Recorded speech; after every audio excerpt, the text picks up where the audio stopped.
Good morning. Good morning. Good morning. All right, there we go. We're alive. Hey, it is awesome to be with you. Today we are going back. We're continuing in the book of Proverbs, and we're talking about something that many of us, we may wrestle with this one. And you may want to, just kind of process this and think about how this hits you later on. Don't do it today, because we're talking about the power of speech. The power of what we say. The beauty of talking about the power of speech is that absolutely no one in this room has ever regretted anything they've ever said. Am I right? True? No? You guys are not awake yet. You either didn't have coffee or sugar or something, okay? So, listen, the power of speech. Many of us in this room have regretted something in our life that we've said. We've said something. Maybe I'll just use me as an example. I have said things that I wish, as I was saying them, I could reel them back in. Don't let that come out of your mouth. Married men, can I get an amen? Amen. Thank you. So we're good there. All right, I'm at least talking to the married men. Just men in general. Here's the thing about our words. When I had kids, they were adorable and cute, and I loved to take them out in public because they were adorable and cute and couldn't speak. And then once they developed the ability to use words, I was terrified to go into public because kids have no filters.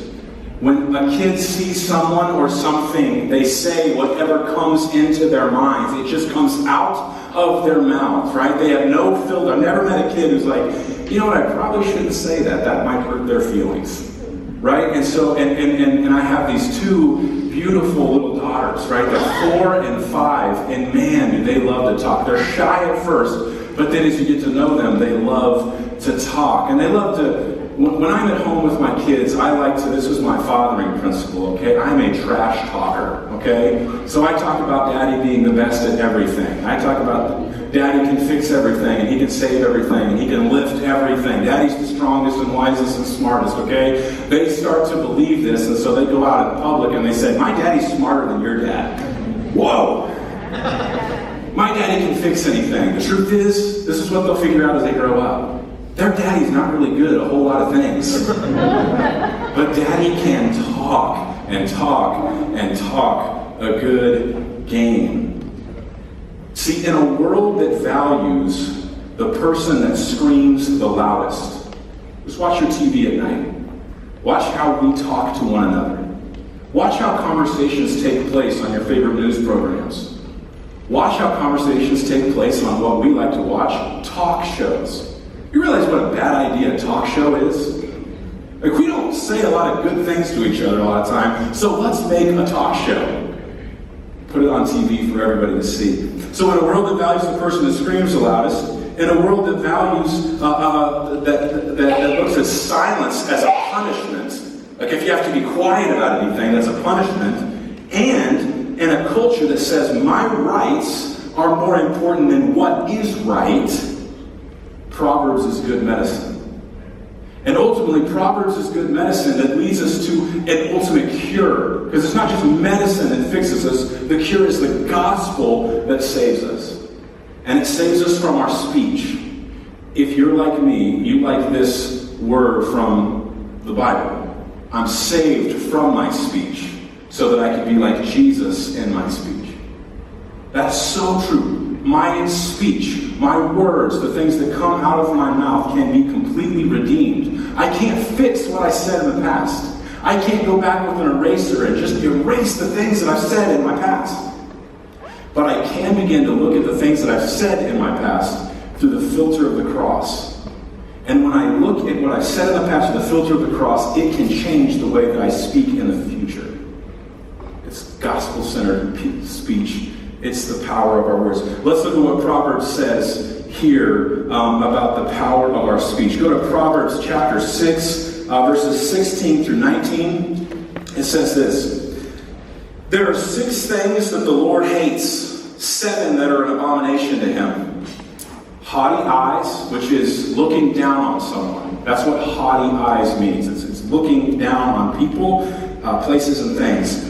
The next one, a lying tongue and hands that shed innocent blood, a heart that devises wicked plans, feet that make haste to run to evil, a false witness who breathes out lies, and one who sows discord among his brothers. 4 out of the 7 things that God says are an abomination, that are detestable, that he absolutely hates, has to do with your mouth. Has to do with the conduct of your speech. Right next to murder, lying. Like, that's crazy. Like, I wouldn't have ever set it up that way. So there's someone beyond me, higher power. His name is God. He set up the law, and he said lying, murder, those 2 things together, sowing discord, starting conflicts, dividing. I hate those things. He wants to be crystal clear with us about that. 4 out of the 7 sins God hates are associated with our speech. It shows us and it points to us how seriously God takes this. When it comes to the book of Proverbs, there's over 120 mentions of how we use our words in the book of Proverbs. Over 120 times. That's just my count. You could Google it and probably find the exact count. But at least I can count to about 120, and after that, that's my math. I'm done. So 120 times more than that, or more than 120 times. It's something about our words and our speech. Proverbs 10:19. Go to Proverbs 10:19. It'll be on the screen as well. But it says this: when words are many, transgression is not lacking. But whoever restrains his lips is prudent. When words are many, transgression is not lacking. I've been caught in lies in my life, and I found, as I look back and I look at the way that I would lie, or when I would lie, and I would say, man, when I lie, I say a lot of things. Because when someone's lying, they have to explain a lot of things. When you're telling the truth, it's very simple, it's very to the point. It's clear cut. There's nothing that you have to explain, because in your head, when you're lying, you have to retrace steps, cover things, and you have to figure out how to just cover it all up. So when you're lying, ask yourself, how long is it taking you to get to the truth? If it's taking you any amount of time, you know you're probably covering something up, deceit, lie, whatever it is. The truth comes out quickly, but lies need to be explained. And so the point is, take control over your speech. You see, the beauty of Jesus is that whenever he spoke, he never wasted words. Can you imagine this? Jesus does not have regret over anything he ever said. No regret.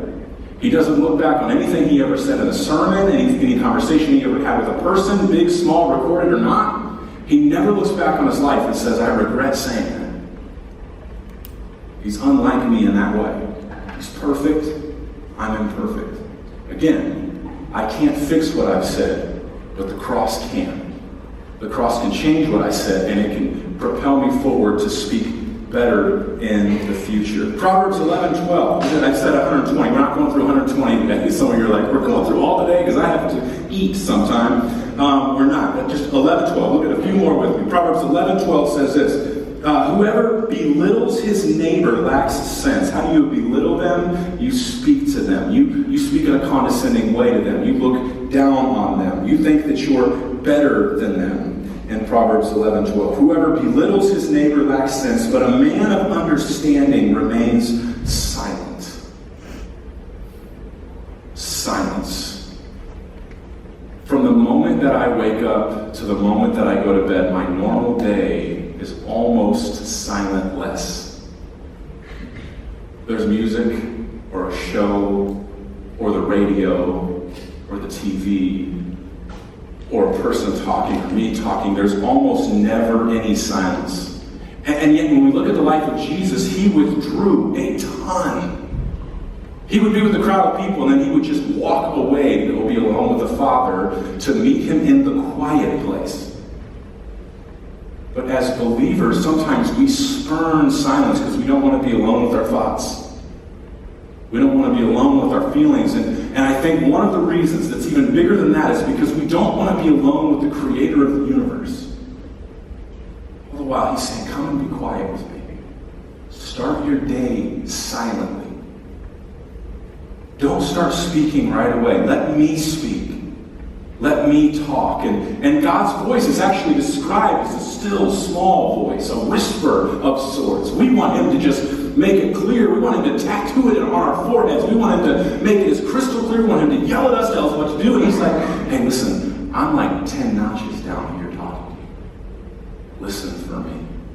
Pay attention to me. It's a still, small voice.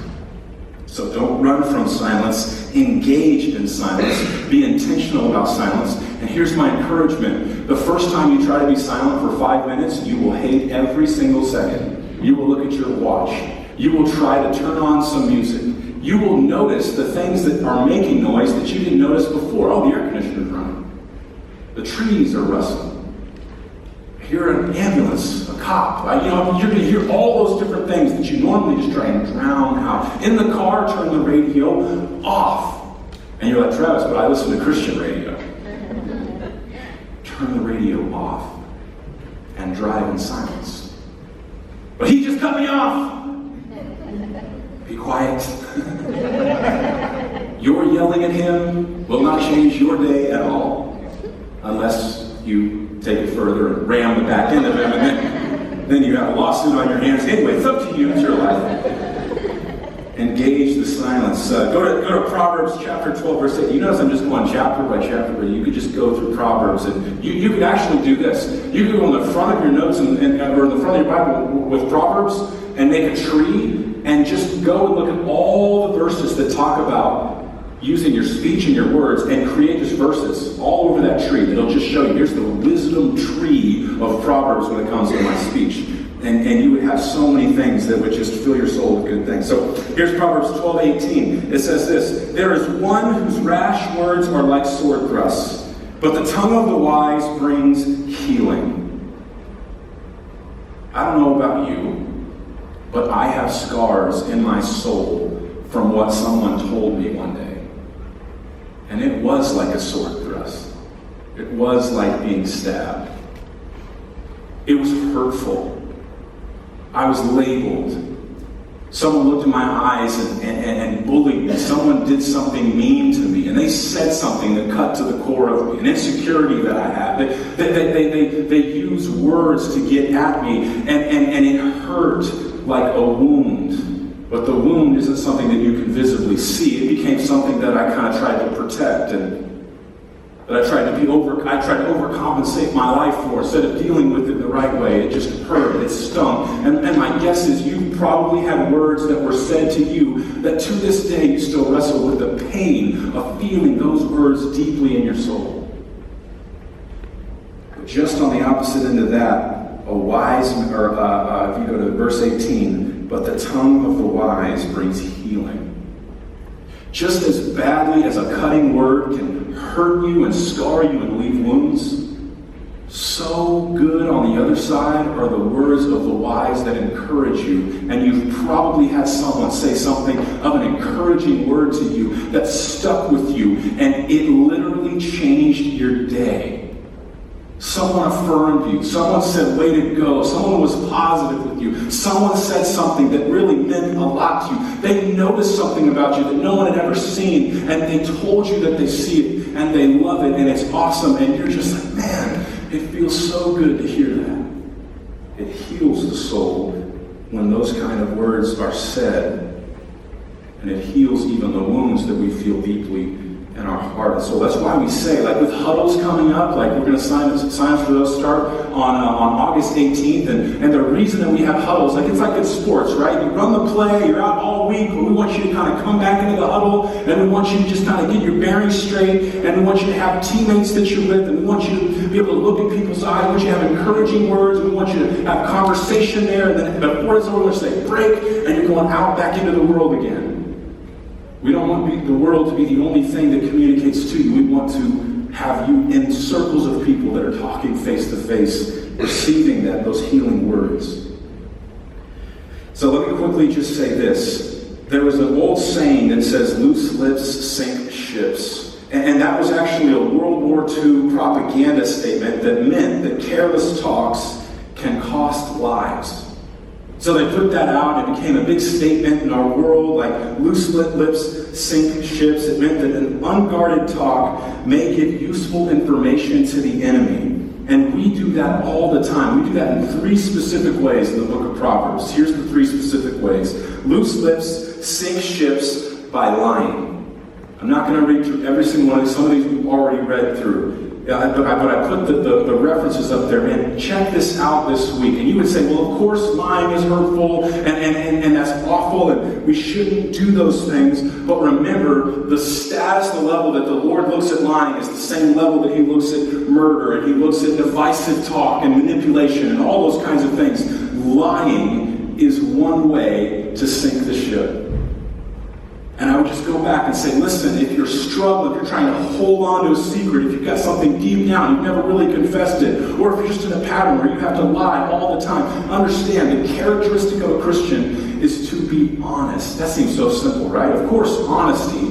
But here's the thing. Why is honesty and truth-telling so hard? Why do we sugarcoat? Why do we have things in our culture called little white lies? Why do we justify the areas around lying and use them often? Why is it in business we can drop the ethics and the morality of Christianity and we can just act like lying is just the communication of the business world? We can stand in meetings and tell the truth. We can hold the account for the gospel. We can be honest. And quite honestly, we lie to people. We can lie to God. And we can lie to ourselves. We can lie to ourselves all day, every day, if we're not careful.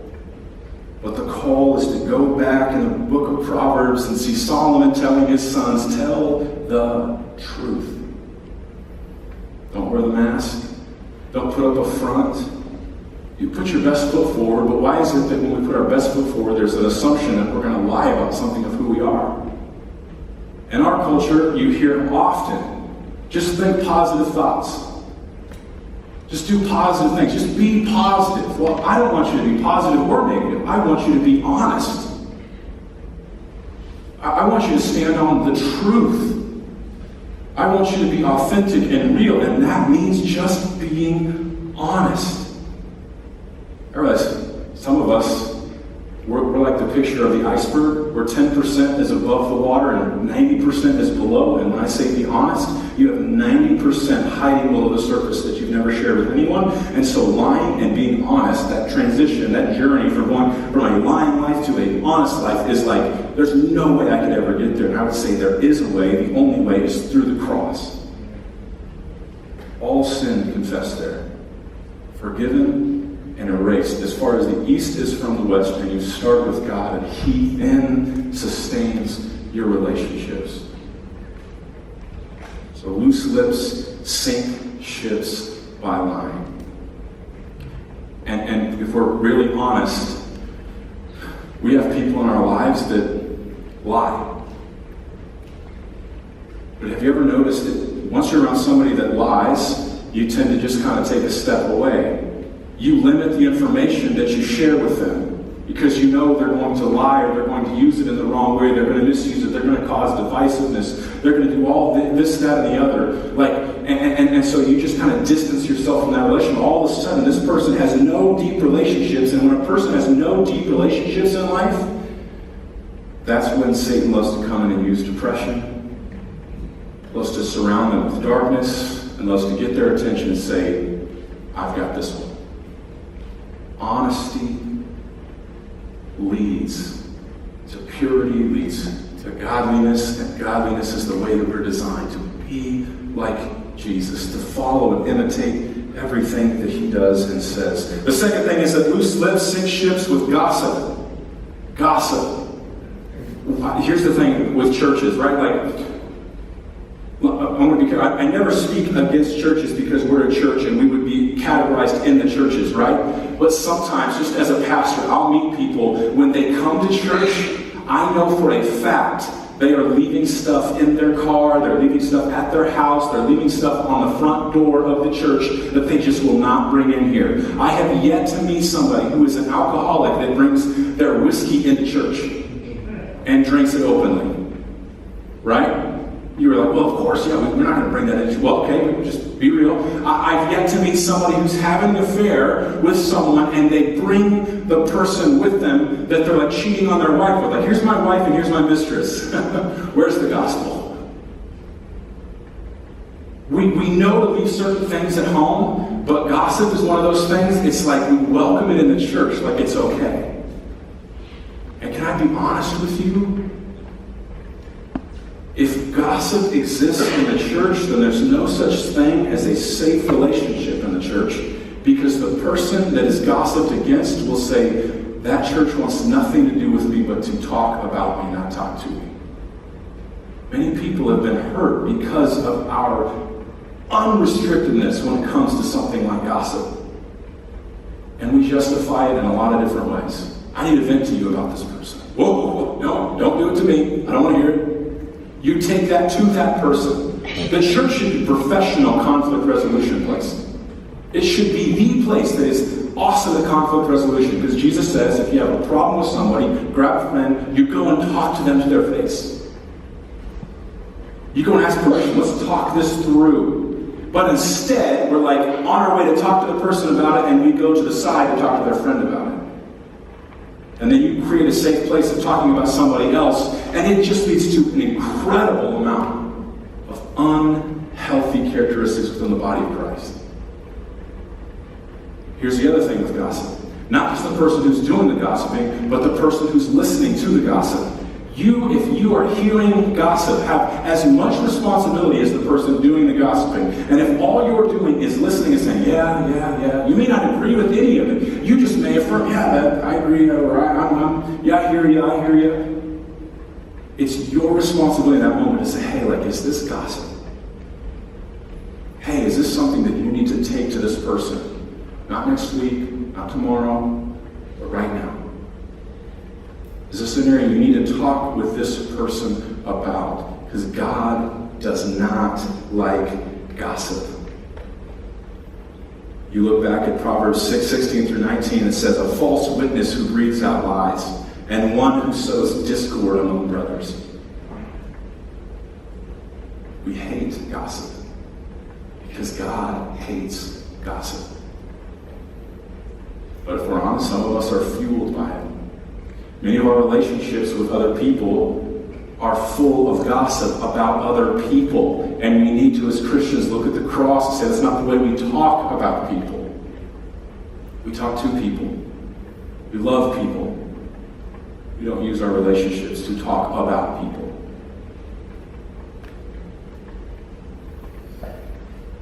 Loose lips that sink ships also use impure talk. We say things quickly. We say things with a tone. We talk about sexuality in just a flippant way. We make crude jokes. We use all these different things, and the more and more we let those things seep in, God says that is what sinks ships. When we think that the same mouth we use to praise God, lift our hands and sing to God, can then just utter out whatever we want or whatever is funny or whatever is convenient. And I think that we could say we've been guilty of this one. I think we could say we've had areas in our life where we've just been completely unguarded in talk. And most of Proverbs, when it talks about speech, talks about this idea, don't be unguarded in your speech. Right? Our culture right now says that what matters most is your rights instead of what is right. And we have to use that in our speech. Can you say whatever you want with the freedom of speech? Absolutely. But the truth is, what is right when we speak? Not what is right when other people speak. What is right when you speak? What are the words that you should use? And how should you use them? With what tone? All of that becomes true. The reason we say that is because we're going to bounce to the next thing, which is James. James is like the New Testament version of Proverbs. He wrote it looking at Proverbs the whole time. And he uses principles from it. Here's what James says, coming right out of the book of Proverbs. He says this in chapter 3, verses 5 through 12. How great a fire is set ablaze by such a small fire. And the tongue is a fire, a world of unrighteousness. The tongue is set among our members, staining the whole body, setting on fire the entire course of life, and set on fire by hell. Whoa! He takes what Proverbs is talking about with our speech and our words and our tongue, and he puts a magnifying glass to it and brings some context in it, and he expands on what this view of our tongue is actually capable of. For every kind of beast and bird, of reptile and sea creature can be tamed and has been tamed by mankind, but no human being can tame the tongue. It's read as an absolute truth. We don't like absolute truths, but that's an absolute truth he's saying. But no human being can tame the tongue. If you don't believe that, you will wrestle with your tongue and you will lose. Next point. It is a restless evil, full of deadly poison. With it, listen to this, with it we bless our Lord and Father, and with it we curse people who are made in the likeness of God. From the same mouth come blessing and cursing. My brothers, these things ought not to be so. Does a spring pour forth from the same opening both fresh and salt water? Can a fig tree, my brothers, bear olives, or a grapevine produce figs? Answer, no. Neither can a salt pond yield fresh water. Now, you've heard the saying, sticks and stones may break my bones, but words will never hurt me. And by this time in life, you know that that's complete garbage. James, according to him, that phrase would go like this: sticks and stones may break your bones, but words can light everything on fire. That's the truth about words. Sticks and stones may break you, but your words will devastate you. They'll destroy your life. How you use them will just light everything on fire. And for some of us, we walk through life just lighting things on fire because we have no control over our tongue. And we can't see it, but behind us is a blaze of devastation and destruction. People that no longer talk to us because when we talk, we're just mean. Because when we talk, we gossip. Because when we talk, we lie. Because when we talk, everything's dirty. It's impure. It's unclean. And it's just completely unguarded and unfiltered. And it's not the cute kind of unfiltered where my daughters say what comes to their mind. It's like the nasty, belligerent, deceitful, divisive kind of talk. And there'd be one question I just ask of you. Have you ever stopped and considered what it is like to be the person on the other side of you? What's it like to be in your life as a friend of yours, as a colleague of yours, as a boss of yours, a spouse of yours, a mom, dad, brother, sister? What's it like to be on the other side of you? Do you come across to them like feeling good? Do you trust you? Do you leave people feeling lifted up, encouraged? Do people come to you looking for wisdom? Do they know that you're going to be peaceful? Do they know that when they talk to you, it's going to stay with you? Or do they just stop coming to you because they know that nothing stays with you? You take everything that comes in and you go talk about it to everybody else. What's it like to be the person on the other side of it?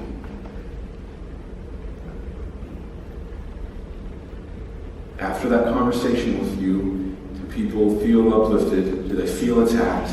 Do they feel pressured? Do they feel discouraged? What's it like to be the person on the other side of you? I say this because in the book of Luke, I think Jesus gets to the heart of the matter. We want to watch our speech. We want to pay attention to what we say. We want the things that come out of our mouths. We don't want to hurt people. We don't want to start conflict. We don't want to be divisive. But Jesus really gets to the heart of the matter in Luke chapter 6, verse 43 through 45. If you don't get to the heart of the matter on this issue, you'll just put a Band-Aid on a gaping wound. right? If you have an issue with lying, if you have an issue with gossip, impure talk, if you have an issue with all these kinds of things when it comes to speech, the 120 plus different verses in Proverbs, and if you go to James and you read how difficult and deceitful and awful the tongue can be and how you can't tame it, then you have to ultimately go to the words of Jesus to understand what he and how he views our language and our words. And he says something that is so impactful, it's so wise, and wouldn't that just make sense? Verse 43 in Luke chapter 6 says this, "For no good tree bears bad fruit, nor again does a bad tree bear good fruit. For each tree is known by its own fruit. For figs are not gathered from thorn bushes, nor are grapes picked from a bramble bush." If you read the Bible and you're like, I have no idea what a bramble bush looks like, I don't know what a fig leaf looks like. Right? That's some of our struggle with the Bible. Like, we don't know oftentimes the imagery in Jesus' day. We can't connect it to ours. Like, I don't know what a tree looks like, but is that a bramble bush? Stick with us because you can still get the concepts, okay? Did you know this? You can be so dumb with the Bible, but still spirit-filled. I like meeting those people. I relate really well to those people. Spirit-filled, Bible dumb, the Bible will make you spirit, or the Spirit will make you Bible wise. Somewhere in there is a good quote. Okay? There's the illustration Jesus gives you. He paints the picture with a picture of the bramble bush and the fig tree, and that good trees bear good fruit, bad trees bear bad fruit. You get that so far, right? The vegetation. Here's the point. Verse 45. "The good person out of the good treasure of his heart produces good, and the evil person out of his evil treasure produces evil." He's saying that words don't come from the tongue. The words don't come from here. The words come from here. Words come from my heart. What I say is a verbal picture of the state of my heart. It's not just a picture of the state of my tongue, it's the state of my heart. He goes on. He says, "And the evil person out of his evil treasure produces evil." And underline this, circle it, highlight whatever you possibly can. "For out of the abundance of the heart, his mouth speaks." We don't speak just the things that we immediately think. We think like, well, it just came into my head, I just said it. No. That's not how words work. That's what Jesus is telling us. The words have been there, and they've bubbled up out of the overflow of your heart, and the overflow of your heart is either good treasure or evil treasure, and when it comes out of your mouth, we see the verbal picture of what's really in your heart. This is so important to get, because this leads us right back to the cross and right back to the gospel. Out of the overflow of the heart, the mouth speaks. So here's number one. Evil is never accidental. Evil is not an accidental thing. You don't accidentally say something mean to someone. You don't accidentally gossip. You don't accidentally lie. You don't accidentally have impure words come out of your mouth. They're overflowing out of your heart because that's what you let into your heart. And what you let into your heart oftentimes just bubbles up and overflows and just comes out of your heart. We want to deal with this issue on the surface. So when we're young and we say a cuss word, our mom puts soap in our mouths, right? It never happened to me. It was always a threat. It was like, oh, my mom used to put soap in my mouth. Well, she never did it to me. Maybe she did that more. But that's how we deal with words oftentimes. We deal with it on the tongue, and Jesus is like, I deal with it on the heart. It's not just stop saying bad things. The question is, what do the words reveal about the state of my heart? What are they saying about what I believe about God? What are they saying about the knowledge that I have of Scripture and who I understand Jesus to be? Words reflect the state of my heart, and it's never accidental on what comes out. According to Jesus, nothing evil ever happens by accident. And when we say mean things, we often try to cover it up with, I didn't mean to say that, that wasn't my intention, I'm sorry I made you feel that way, you took it the wrong way. Like there's all those different things that we say, and I'm not saying, listen, clarification and communication is important. Clarity is king. You've got to be clear. And honesty usually is clear. The truth is clear. And so you have to clarify something sometimes. But more often than not, what we find is that when things come out of our mouth and they reveal bad things about our heart, we don't just need to say, sorry, you took it the wrong way. We need to say, I'm sorry. I'm dealing with something here. I need to figure out why I said that. I need to look at my heart and ask myself, why are those things coming out of my mouth? You start talking about somebody, don't run and hide from God. Go say, God, I'm sorry. I've been talking about people. And I'm not talking to them. God, I've been lying about this to myself and to others, and I'm sorry. Run to Him. God's not up in heaven talking to everybody else about us and how screwed up we are and all these different things that are going wrong. Like if that was, it'd probably be a tough God to trust. He's true to us. He's real for us. Evil never happens accidentally. It grows in the person, and the evil that grows in us overflows when it comes out of us. So remember this last thing, that you speak from the overflow of your heart. You speak from the overflow of your heart. Jesus brings up something incredibly powerful here. He says that words come from the heart. And if your heart is evil, evil words will come out. And if your heart is good, good words come out. Your speech, both big and small, come from a source deep within you. If your heart is fueling your words, then what is fueling your heart? Can we just end there today with that question? If your heart is fueling your words, what is fueling your heart? What are the things that you're putting into your heart, that you're letting into your heart? What are the things that you're listening to?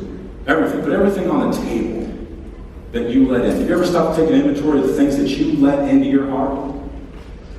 What are the jokes that come in that you let sit and then you try to think of a way to keep joking or top that? What's the music that you're listening to that you let that music come in and then the things come out the same way? What about the shows that you watch? The things that you're looking at online? The people that you listen to, that you allow to influence you? Have you ever taken an inventory and said, are the people that are influencing me right now, are they really influencing me in the best way? Should I even be influenced by them? And ultimately, in what way is the gospel of Jesus Christ changing this thing here? Because if He's changing and transforming this thing here, it will come out here. You cannot contain a changed life. Changed life speaks because it's found a life that is new and different and totally free. And so when that heart is changed, that mouth begins to jabber. And it jabbers different things. It jabbers good things.